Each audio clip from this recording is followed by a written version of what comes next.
premier ministre de 1984 à 1993, Brian Mulroney est l'homme derrière les négociations avec les provinces en vue de ramener le Québec au sein de la Constitution canadienne avec les accords du lac Meech et de Charlottetown. Il négocie parallèlement avec les États-Unis pour en venir à un accord de libre-échange économique. Né à Bécomo, Brian Mulroney sera fier toute sa vie de ses origines modestes. Ben oui, tout le monde vieillit et tout le monde finit par mourir. Même ceux qui forgent les sociétés dans lesquelles on évolue et qu'on pourrait croire immortels dû à l'impact de leurs actions. Avec les épisodes hors série, Entretien avec l'histoire fait un bref retour sur les vies de ces grands disparus. En 1984, Brian Mulroney arrive à la tête d'un pays encore secoué par le référendum québécois sur la souveraineté de 1980. Mulroney promet d'inclure le Québec dans la famille canadienne. Rappelons que le Québec n'a pas signé la Constitution, mais doit tout de même s'y soumettre. En 1987, Mulroney négocie l'accord du lac Meech, une série d'amendements constitutionnels qui visent à satisfaire les exigences québécoises pour rester à l'intérieur du Canada. Les négociations se font avec tous les premiers ministres provinciaux. Pour y arriver, on se donne une échéance en 1990. C'est un défi en soi. Alors que le temps passe, les conditions demandées par le Québec, dont la reconnaissance de la province comme société distincte, sont acceptées.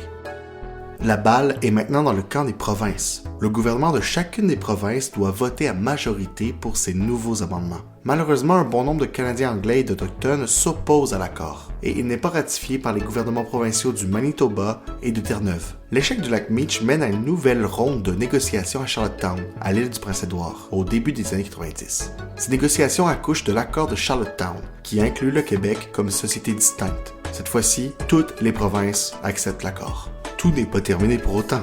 On demande à la population canadienne d'accepter l'accord à l'aide d'un référendum en 1992. Coup de théâtre, l'accord est défait. On retourne à la case départ.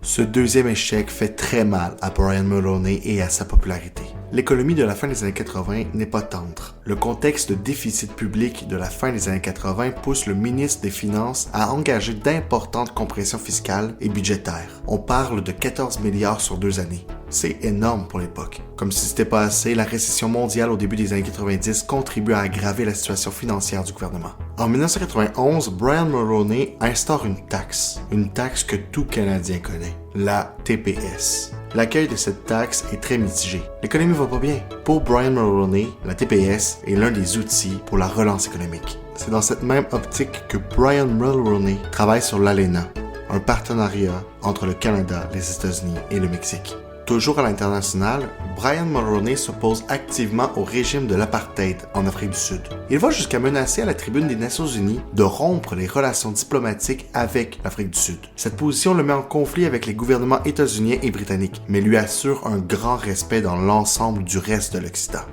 Le premier ministre voit son étoile pâlir en raison de décisions impopulaires comme l'adoption de la TPS et l'échec constitutionnel qui mène à une montée du nationalisme québécois et dirige le Québec vers un second référendum. Après tout, le Québec n'a toujours pas signé la Constitution. En février 1993, alors à la tête d'un gouvernement majoritaire depuis 1984, Brian Mulroney crée la surprise en annonçant qu'il quitte la vie politique.